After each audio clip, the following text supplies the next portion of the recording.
નમસ્કાર મિત્રો, સ્વાગત છે તમારું અમારી ચેનલ ગુજરાતી વાતમાં। હર હર મહાદેવ। મિત્રો આવનારી 30 એપ્રિલ અખાત્રીજના દિવસે જો તમને પોતાના ઘરમાં આ પ્રકારના 5 સંકેત મળે છે તો મિત્રો તમારે સમજી જવું કે તમારા ઘરમાં લક્ષ્મી માતાનો વાસ થઈ ગયો છે। મિત્રો આ સંકેતો એટલા મહત્વપૂર્ણ છે કે સંકેતોને જો તમે સમજી લો છો તો મિત્રો તમારો બેડો પાર થઈ શકે છે, તેમ જ તમારા ઘરમાં સુખ સમૃદ્ધિ અને અપાર ધન આવી શકે છે। આથી મિત્રો અખાત્રીજના દિવસે જો તમે આ પ્રકારના 5 સંકેતો જુઓ છો તો તમારે આ પ્રકારે ઉપાય અવશ્ય કરવા જોઈએ કે જે અમે તમને આજના આ વિડીયોમાં જણાવવાના છીએ।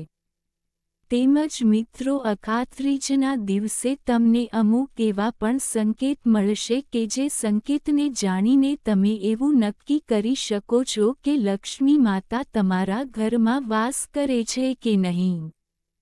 તો મિત્રો આ પ્રકારના સંકેતને જાણીને પછી જ તમે નક્કી કરી શકો છો કે લક્ષ્મી માતા તમારા ઘરમાં બેઠા છે કે નહીં। તેમજ મિત્રો આ સંકેતો દ્વારા તમે જાણી શકશો કે તમારી પૂજા અર્ચના છે એ સાચા હૃદયથી તમે કરેલી છે। તો મિત્રો આ સંકેતને જાણવા માટે આ વિડીયોમાં છેલ્લે સુધી બન્યા રહેજો। તો મિત્રો વિડીયોમાં આગળ જતા પહેલા જો તમે ઈચ્છતા હોવ કે માતા લક્ષ્મીની કૃપા તમારી ઉપર સદા બની રહે તો આ વિડીયોને લાઈક કરી અને કમેન્ટમાં જય માં લક્ષ્મી જરૂર લખી દેજો। તો મિત્રો આપણે અખાત્રીજના દિવસે 5 સંકેતને જાણીએ એના પહેલા આપણે અખાત્રીજ વિશેની થોડીક માહિતી વિશે જાણી લઈએ। તો મિત્રો અખાત્રીજ આવનારી 30 એપ્રિલ બુધવારના દિવસે મનાવવામાં આવશે। મિત્રો આ દિવસ વૈશાખ મહિનાની તૃતીયા તિથિના દિવસે અખાત્રીજનો દિવસ આવે છે કે જે વર્ષમાં એક જ વાર આવે છે કે જે આપણા શાસ્ત્રોમાં બહુ જ શુભ દિવસ માનવામાં આવે છે। મિત્રો આ દિવસે પૂજા અર્ચના કરવાનું શુભ મુહૂર્ત 30 એપ્રિલના દિવસે સવારે 7 વાગ્યાથી લઈને 12 વાગ્યા સુધીનું રહેવાનું છે। અખાત્રીજ એટલે કે અક્ષય તૃતીયા વૈશાખ મહિનાના શુક્લ પક્ષની ત્રીજના દિવસે ઉજવાય છે। આ એકમાત્ર એવો દિવસ છે જ્યારે કોઈ પણ શુભ કાર્ય માટે શુભ સમય શોધવાની જરૂર નથી હોતી, તેને સર્વાર્થ સિદ્ધિનો દિવસ માનવામાં આવે છે। એટલે કે આ દિવસે કરવામાં આવેલા દરેક કાર્ય સફળ થાય છે અને શુભ ફળ મળે છે। આ દિવસે સૂર્યદેવ, લક્ષ્મી માતા અને ભગવાન વિષ્ણુ ની પૂજા કરવામાં આવે છે જે જીવનમાં સકારાત્મકતા અને સમૃદ્ધિ લાવે છે। આ વખતે અક્ષય તૃતીયા પર સર્વાર્થ સિદ્ધિ યોગ, શોભન યોગ અને રવિ યોગનું નિર્માણ થઈ રહ્યું છે। સર્વાર્થ સિદ્ધિ યોગ કોઈ પણ કાર્ય પૂર્ણ કરવામાં મદદરૂપ થાય છે। શોભન યોગ શુભતા દર્શાવે છે અને રવિ યોગ કાર્યમાં સફળતા અને સમૃદ્ધિ લાવે છે। આ 3 યોગોથી અક્ષય તૃતીયા અત્યંત ફળદાયી બનશે। એવી માન્યતા છે કે અખાત્રીજના દિવસે કેટલાક ખાસ ઉપાય કરવાથી વ્યક્તિને લક્ષ્મી માતાનો આશીર્વાદ મળે છે। તેમજ મિત્રો આ દિવસે તમને ખાસ સંકેત પણ મળે છે કે જે આપણે આજના વિડીયોમાં જાણશું। તેમજ મિત્રો અખાત્રીજના દિવસે ભગવાન પરશુરામનો જન્મ થયો હતો અને મિત્રો આજ દિવસે મહાભારતનું લેખન પણ પ્રારંભ થયું હતું। મિત્રો અખાત્રીજના દિવસને બહુ જ શુભ માનવામાં આવે છે કારણ કે આ દિવસે બધા જ લોકો છે એ શુભ કાર્યની શરૂઆત કરતા હોય છે। તો મિત્રો અખાત્રીજના દિવસે જો તમને આ પ્રકારના 5 સંકેતો મળે છે તો મિત્રો તમારે સમજી લેવાનું કે લક્ષ્મી માતાનું આગમન તમારા ઘરમાં થઈ ગયું છે। મિત્રો આપણે અખાત્રીજના દિવસે પૂજા અર્ચના તેમ જ વ્રત તો રહીએ છીએ અને બીજા કોઈ પણ દિવસે આપણે નિત્ય રૂપે પૂજા અર્ચના કરતા હોઈએ છીએ, પણ જો મિત્રો તમને અખાત્રીજના દિવસે પૂજા અર્ચના કરતી વખતે આંખમાં આંસુ આવી જાય છે તો મિત્રો તમારે સમજી જવાનું છે કે લક્ષ્મી માતાનો વાસ તમારા ઘરમાં થઈ ગયો છે। મિત્રો, અખાત્રીજના દિવસે તમે પૂજા કરો, હવન કરો અથવા વિષ્ણુ સહસ્ત્રનામનો પાઠ કરો તેમજ ભજન કીર્તન કરો ત્યારે જો તમને આંસુ આવવા લાગે તો મિત્રો તમારે સમજી જવાનું કે માતાજી તમારી સાથે છે, અને જો સાથે જ તમને પૂજા અર્ચના દરમિયાન એવું થાય કે તમારી પાછળ કોઈ છે તો મિત્રો તમારે સમજી જવું જોઈએ કે સાક્ષાત લક્ષ્મી માતા તમને આશીર્વાદ આપી રહ્યા છે, તે ઊર્જા સ્વરૂપ બનીને મિત્રો તમારી સાથે રહે છે। જો મિત્રો ખાસ કરીને અખાત્રીજના દિવસે તમારી ઘરે આવું થાય તો મિત્રો આ તમારે એક લક્ષ્મી માતાનો જ સંકેત માનવો જોઈએ। મિત્રો, આ પહેલો સંકેત છે। તેમજ મિત્રો, જો અખાત્રીજના દિવસે તમારા ઘરમાં કોઈ પણ જગ્યાએ આગિયો આવીને ને બેસે છે અને તે અચાનક જ ચમકવા લાગે છે તો મિત્રો તમારે સમજવું જોઈએ કે આ લક્ષ્મી માતાનો વાસ તમારા ઘરમાં થઈ ગયો છે, તેમજ તે તમને આશીર્વાદ પણ આપી રહ્યા છે। મિત્રો, આગિયો છે એને લક્ષ્મી માતાનો સેવક માનવામાં આવે છે, અને મિત્રો આ જુઓ, આપણા ઘરમાં કોઈ શુભ દિવસ ઉપર આવે છે તો તે સૌથી વધુ શુભ માનવામાં આવે છે। તેમજ મિત્રો, ત્રીજો સંકેત એ છે કે જુઓ, રાતમાં અખાત્રીજના દિવસે તમે જ્યારે પણ સૂતા હોવ ત્યારે જો અચાનકથી જ તમારી ઊંઘ ઉડી જાય છે તો મિત્રો તમારે સમજી જવું જોઈએ કે લક્ષ્મી માતા તમારી સાથે છે અને તે તમને કંઈક સંકેત આપવા માંગે છે એવું તમારે સમજવું જોઈએ। તેમજ મિત્રો, જો અખાત્રીજના દિવસે તમારા ઘરની આજુબાજુમાં કોઈ ફળ ફૂલ ન હોય અથવા તો જો તમે ઘરમાં ધૂપ પણ ન કર્યો હોય અને આજુબાજુમાંથી જો ફૂલ અથવા તો ધૂપ અગરબત્તીની સુગંધ તમને આવવા લાગે તો મિત્રો તમારે સમજી જવું જોઈએ કે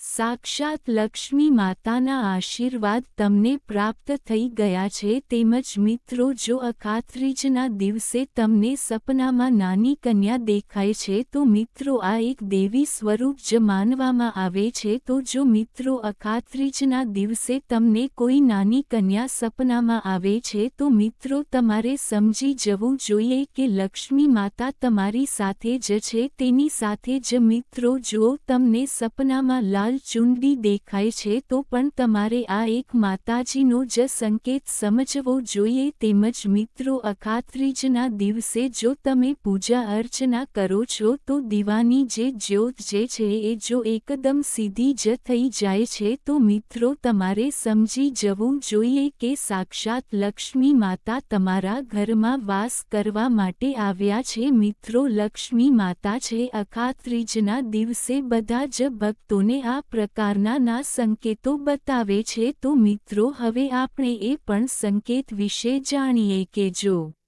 મને આ પ્રકારના સંકેત અખાત્રીજના દિવસે જોવા મળે છે તો મિત્રો તમારે સમજી જવું જોઈએ કે લક્ષ્મી માતાએ તમને બંને હાથોથી આશીર્વાદ આપી દીધા છે અને તે તમારા ઘરમાં પણ તેનો વાસ થઈ ગયો છે। તો મિત્રો, એ સંકેતોને જાણતા પહેલા જો તમે હજી સુધી આ વિડીયોને એક લાઇક ન કર્યો હોય તો એક લાઇક જરૂર આપી દેજો અને આ વાસ્તુરંગ ચેનલને એકવાર સબસ્ક્રાઇબ જરૂર કરી દેજો અને કોમેન્ટ બોક્સમાં જય માતા લક્ષ્મી જરૂર લખી દેજો કે જેથી કરીને લક્ષ્મી માતાની કૃપા તમને પ્રાપ્ત થઈ શકે। તો મિત્રો, જો અખાત્રીજના દિવસે જો તમારા ઘરના આંગણે ગાય માતા આવે છે તો મિત્રો આ એક શુભ સંકેત માનવામાં આવે છે। મિત્રો, આ ગાય માતાના સંકેત દ્વારા તમારે સમજી જવું જોઈએ કે સાક્ષાત લક્ષ્મી માતા મારા ઘરમાં અખાત્રીજના અખાત્રીજના દિવસે બિરાજમાન થઈ ગયા છે. આથી મિત્રો તમારે આ સંકેત મળ્યો છે તો તમારે શું કરવું જોઈએ? તો જો મિત્રો તમારા ઘરના આંગણે ગાય માતા આવે છે તો તમારે અખાત્રીજના દિવસે ગાય માતાને એમ જ ખાલી હાથે ન જવા દેવા જોઈએ. તમે તેને એક રોટલી આપીને પણ તેનું સન્માન કરી શકો છો. તેમ જ જો તેને લીલો ચારો આપો છો તેમજ તેને પાણી પીવડાવો છો તો મિત્રો આ વસ્તુ બહુ જ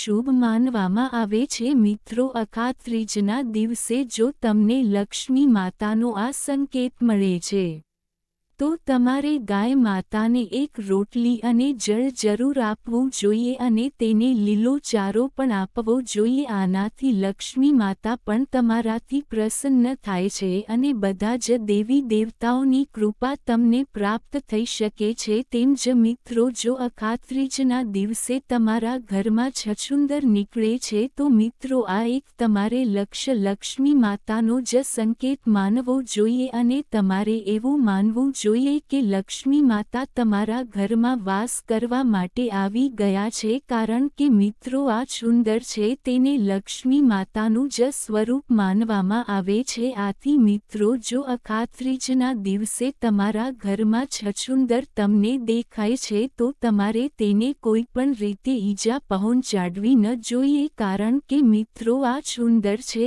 આપણને કોઈ પણ પ્રકારનું નુકસાન કરતી નથી અને તેને લક્ષ્મી માતાનું જ સ્વરૂપ માનવામાં આવે છે. તેમજ મિત્રો જુઓ અખાત્રીજના દિવસે તમારા ઘરમાં ઘરની દિવાલ ઉપર જુઓ તમને એકસાથે 2-3 ગરોળી જોવા મળે છે તો મિત્રો આ એક શુભ સંકેત માનવામાં આવે છે. મિત્રો જો તમને આ સંકેત મળે છે તો તમારે તે ગરોળીને હટાવવી ન જોઈએ.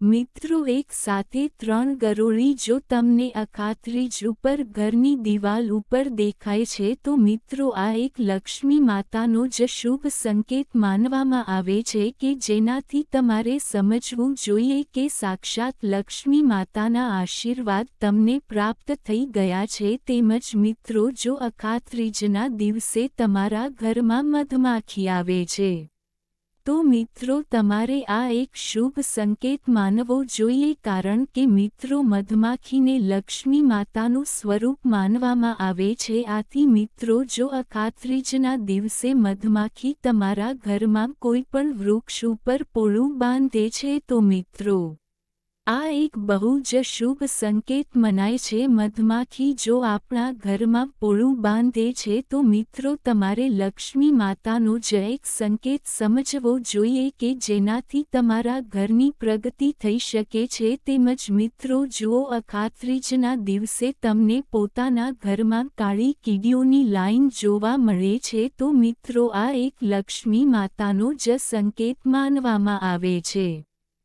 મિત્રો અખાત્રીજના દિવસે કાળી કીડીઓ ઘરમાં આવે છે તો મિત્રો તમારે સમજી જવું જોઈએ કે લક્ષ્મી માતા તમારા ઘરમાં વાસ કરવા માટે આવ્યા છે. આથી મિત્રો આ દિવસે તમારે કીડીઓને કીડિયારું પણ અવશ્ય પૂરી દેવું જોઈએ કે જેનાથી લક્ષ્મી માતા તમારાથી પ્રસન્ન થઈ શકે છે. મિત્રો આ કીડિયારામાં તમે કીડીઓને ખાંડ અને લોટ પણ ખવડાવી શકો છો અને સાથે ગોળ પણ આપી શકો છો અને મિત્રો તમે ચૂરમું કરીને જ્યાં પણ કીડીઓની લાઈન છે ત્યાં પણ તમે વેરીને એને ભોજન અર્પણ કરી શકો છો. તેમજ મિત્રો જો અખાત્રીજના દિવસે તમારા ઘરના આંગણે કોઈ ભિક્ષુક આવે છે તો મિત્રો તમારે આ એક લક્ષ્મી માતાનો જ સંકેત માનવો જોઈએ. મિત્રો જો તમારા ઘરમાં ભિક્ષુક આવે છે તો તમારે તેને યથાશક્તિ પ્રમાણે કંઈકની કાંઈ વસ્તુ જરૂર આપી દેવી જોઈએ. મિત્રો આ લક્ષ્મી માતા છે એ કોઈપણ સ્વરૂપમાં તમારી પરીક્ષા લેવા માટે અખાત્રીજના દિવસે તમારા ઘરના આંગણે આવી શકે છે. આથી જો તમે તેને ભોજન ધન અથવા તો વસ્ત્રો દાનમાં આપો છો તો મિત્રો આ વસ્તુ બહુ જ શુભ માનવામાં આવે છે. મિત્રો અખાત્રીજના દિવસે આવી ઘટના બને છે અને તમે તેને દાન કરો છો તો મિત્રો લક્ષ્મી માતા તમને સાક્ષાત આશીર્વાદ આપી શકે છે. તો મિત્રો અખાત્રીજના દિવસે મળતા સંકેતો વિશે આપણે વાત કરી, તો હવે આપણે અખાત્રીજના દિવસે કરવામાં આવતા ખાસ અને મહાન ઉપાય વિશે જાણીએ. મિત્રો, અક્ષય તૃતીયાના દિવસે લક્ષ્મી માતાની પૂજાનું વિશેષ મહત્વ છે. આ દિવસે લક્ષ્મી માતાની સાથે ધનના દેવતા કુબેરની પણ યોગ્ય વિધિઓ સાથે પૂજા કરવી જોઈએ. આમ કરવાથી આર્થિક સ્થિતિ મજબૂત બને છે. તેમજ મિત્રો, અક્ષય તૃતીયાના દિવસે સૂર્યોદય સમયે તાંબાના વાસણમાં પાણી ભરજો, ત્યારબાદ સૂર્યદેવને અર્ઘ્ય અર્પણ કરજો. મિત્રો, આમ કરવાથી વ્યક્તિના જીવનમાં સકારાત્મક ઉર્જા રહે છે અને મુશ્કેલીઓમાંથી પણ રાહત મળે છે. તેમજ મિત્રો, અક્ષય તૃતીયા પર મુખ્ય પ્રવેશદ્વાર, તિજોરી, પ્રાર્થના ખંડ, રસોડો અને તુલસી પાસે દીવો ચોક્કસ પ્રગટાવજો. આ ઉપાયથી ઘરમાં લક્ષ્મી માતાનો આશીર્વાદ મળે છે તથા નાણાકીય લાભ થવાની શક્યતા પણ હોય છે. તેમજ મિત્રો, અક્ષય તૃતીયાના દિવસે દાનનું વિશેષ મહત્વ છે. આ દિવસે ગોળ, ચોખા, સોનું, ઘી, પાણી અને કપડાનું દાન કરજો. તેનાથી ઘરમાં સુખ, શાંતિ અને સમૃદ્ધિ જળવાઈ રહે છે. તેમજ મિત્રો, આપણે જાણીએ કે અખાત્રીજના દિવસે સોનું કેમ ખરીદવામાં આવે છે. તો મિત્રો, હિન્દુ માન્યતા અનુસાર વૈશાખ માસના શુક્લ પક્ષની તૃતીયાને ખૂબ જ શુભ અને પુણ્યદાયી માનવામાં આવે છે, કારણ કે આ તિથિ પર બ્રહ્માજીના પુત્ર અક્ષય કુમારનો જન્મ થયો હતો. તેમના નામ પર આ તિથિને અક્ષય તૃતીયા કહેવામાં આવે છે. તેમજ અખાત્રીજના દિવસે જ ભગવાન વિષ્ણુના છઠ્ઠા અવતાર ભગવાન પરશુરામનો પણ જન્મ થયો હતો. તેમજ મિત્રો, અખાત્રીજના દિવસે જ ત્રેતાયુગની શરૂઆત માનવામાં આવે છે અને મિત્રો, આ દિવસે કોઈ પણ કામનું મળે છે 4 ગણું ફળ. મિત્રો, આ બધા શુભ સંયોગને જોતા આ પાવન તિથિને સુખ સૌભાગ્ય પ્રદાન કરનાર માનવામાં આવ્યું છે. હિન્દુ માન્યતા અનુસાર આ પાવન તિથિ પર જે પણ કામ કરવામાં આવે છે તેનું 4 ગણું ફળ મળે છે. માન્યતા છે કે આ દિવસે કરવામાં આવતી પૂજા અને શુભ કાર્યનો ક્યારેય ક્ષય નથી હોતો. મિત્રો, આ જ કારણ છે કે આ દિવસે લોકો સોના અને સોનાથી બનેલા આભૂષણ, પાત્ર વગેરેની ખરીદી કરે છે, જેથી તેમના ત્યાં ધન અને સ્વર્ણનું ભંડાર બંનેનો વધારો થાય. તેમજ અખાત્રીજને ફક્ત ધનની દેવી માતા લક્ષ્મીની પૂજા અને સોનાની ખરીદી માટે જ શુભ નથી માનવામાં આવતું, પરંતુ મિત્રો, આ દિવસે કોઈ પણ માંગલિક અથવા મહત્વપૂર્ણ કાર્યને કરવા પર તેમાં શુભતા અને સફળતા પ્રાપ્ત થાય છે. આ કારણે જ આ દિવસે લોકો ભૂમિભવનની ખરીદી, ગૃહ પ્રવેશ, નવા વ્યાપારની શરૂઆત કરે છે. તેમજ મિત્રો, પુરાણમાં લખ્યું છે કે આ દિવસે મધ્યાહન સમયે પિતૃ તર્પણ અને પિંડદાન કરવાથી તેમજ દાન પુણ્ય કરવાથી પિતૃઓને મોક્ષ પ્રદાન થાય છે. તેમજ મિત્રો, આ દિવસે ગંગા સ્નાન કરવાથી તેમજ શ્રી હરિ, વિષ્ણુ અને લક્ષ્મીજીની એકસાથે પૂજા કરવાથી વિશેષ ફળ પ્રદાન થાય છે. આ દિવસે આપણામાં રહેલા તમામ દુર્ગુણો પ્રભુને સોંપીને તેની પાસેથી સદ્ગુણોની અનમોલ ભેટ અને વરદાન માંગવાની પરંપરા છે. મિત્રો, એવું કહેવાય છે કે કુબેરજી જ્યારે લક્ષ્મીહીન થઈ ગયા હતા ત્યારે શિવજીએ અખાત્રીજે શ્રીહરિ, વિષ્ણુ તથા લક્ષ્મીજીની ઉપાસના કરવા જણાવ્યું. કુબેરજીએ આ દિવસે વિશેષ ઉપાસના કરીને પૂર્ણ ધન સંપત્તિ પ્રાપ્ત કરી. તેથી આ દિવસે લક્ષ્મીજીને પ્રસન્ન કરનાર સુવર્ણ ખરીદવાનું મહત્વ છે. આ દિવસે લક્ષ્મીનારાયણની પૂજા સફેદ અથવા પીળા ગુલાબ અને કમળથી કરવામાં આવે છે. ભવિષ્ય પુરાણ અનુસાર આ તિથિની ગણના યુગાદિ તિથિમાં થાય છે. તેમજ મિત્રો, સત્યયુગ અને ત્રેતાયુગનો પ્રારંભ અખાત્રીજથી થયો છે. મિત્રો, નારાયણ અવતાર પરશુરામજીનો અવતાર આ જ દિવસે થયો હતો. ઉત્તરાખંડમાં બદ્રીનારાયણ મંદિરના દરવાજા આ જ દિવસથી ખુલ્લા મુકાય છે. વૃંદાવનમાં માત્ર આ એક જ દિવસ બાંકે બિહારીના શ્રી વિગ્રહના ચરણ દર્શન થાય છે. આ દિવસે મહાભારત મહાભારત યુદ્ધનો અંત થયો હતો અને મિત્રો દ્વાપરયુગનું સમાપન પણ આ જ દિવસે થયું હતું. મિત્રો અતિ પવિત્ર દિવસ હોવાથી રથયાત્રાની તૈયારીઓની શરૂઆત આ દિવસથી થાય. તેમજ મિત્રો આપણે જાણીએ કે આજે અખાત્રીજ પર કઈ વસ્તુઓના દાનનું ખાસ મહત્વ છે. તો મિત્રો આ શુભ તિથિ પર કરવામાં આવેલ દાન અને તેના ફળનો નાશ થતો નથી. આ દિવસે ખાસ કરીને જબ ઘઉં, ચણા, દહીં, ભાત, શેરડીનો રસ, દૂધથી બનેલ વસ્તુઓ જેવી કે માવા, મીઠાઈ વગેરે, સોનું અને પાણીથી ભરેલ કળશ, અનાજ, બધા પ્રકારના રસ અને ગરમીની ઋતુમાં ઉપયોગી બધી વસ્તુઓના દાનનું મહત્વ છે. તેમજ આજે પિતૃનું શ્રાદ્ધ અને બ્રાહ્મણ ભોજન કરાવવાનું પણ અનંત ફળ મળે છે. તેમજ મિત્રો અખાત્રીજ પર કયું કામ કરવું શુભ હોય છે? તો મિત્રો હિન્દુ ધર્મ ગ્રંથો મુજબ આ તિથિ પર સૂર્ય અને ચંદ્ર પોતાની ઉચ્ચ રાશિમાં હોય છે. તેથી આ દિવસે લગ્ન, વેપારની શરૂઆત અને ગૃહ પ્રવેશ કરવો જેવા માંગલિક કામ ખૂબ શુભ સાબિત થાય છે. લગ્ન માટે જે લોકોના ગ્રહ નક્ષત્રોનું મિલાન નથી થતું કે મુહૂર્ત નથી નીકળી શકતું તેમને આ શુભ તિથિ પર દોષ નથી લાગતો અને નિર્વિઘ્ન વિવાહ કરી શકે છે. તેમજ મિત્રો અખાત્રીજ આવતા પહેલા જ તમારે વસ્તુ ફેંકી દેવી જોઈએ. તો મિત્રો અક્ષય તૃતીયા પહેલા ન પહેરેલા અને ગંદા કપડાં ઘરની બહાર ફેંકી દેવા જોઈએ. કારણ કે માં લક્ષ્મીને સ્વચ્છતા ખૂબ જ પસંદ છે. તેમજ ઘરની સ્વચ્છતામાં લક્ષ્મીને આકર્ષે છે. એટલા માટે ઘરમાં ગંદા કપડાં અને તૂટેલા વાસણો ન રાખતા. આવું કરવાથી માતા લક્ષ્મી ગુસ્સે થઈ શકે છે. તેમજ મિત્રો ઘરમાં ફાટેલા જૂના ચંપલ અને બૂટને ગરીબીની નિશાની માનવામાં આવે છે. એટલા માટે અક્ષય તૃતીયા પહેલા તમે પહેરતા નથી તે બધા જૂના ચંપલ અને જૂતાઓને ફેંકી દેજો. ઘરમાં ફાટેલા ચંપલને કારણે માતા લક્ષ્મી દરવાજા પર આવીને પાછા જાય છે અને તમે તેમની કૃપાથી વંચિત રહી શકો છો. તેમજ મિત્રો જો તમારા ઘરમાં તૂટેલી સાવરણી હોય તો તેને અખાત્રીજ પહેલા ઘરની બહાર ફેંકી દેજો. કારણ કે હિન્દુ ધર્મમાં સાવરણીને દેવી લક્ષ્મીનું પ્રતીક માનવામાં આવે છે. તેથી જ તૂટેલી સાવરણી રાખવાથી માં લક્ષ્મી નારાજ થાય છે. તો મિત્રો જો આ માહિતી તમને ગમી હોય તો વિડીયોને લાઇક કરી અને ચેનલને સબસ્ક્રાઇબ પણ કરી દેજો કે જેથી કરીને અમે રોજ વાસ્તુશાસ્ત્રને લગતા વિડીયો લાવતા રહીએ. તમારો દિવસ શુભ રહે મિત્રો. ધન્યવાદ. અમારી ચેનલ ગુજરાતી વાતને સબસ્ક્રાઇબ કરો.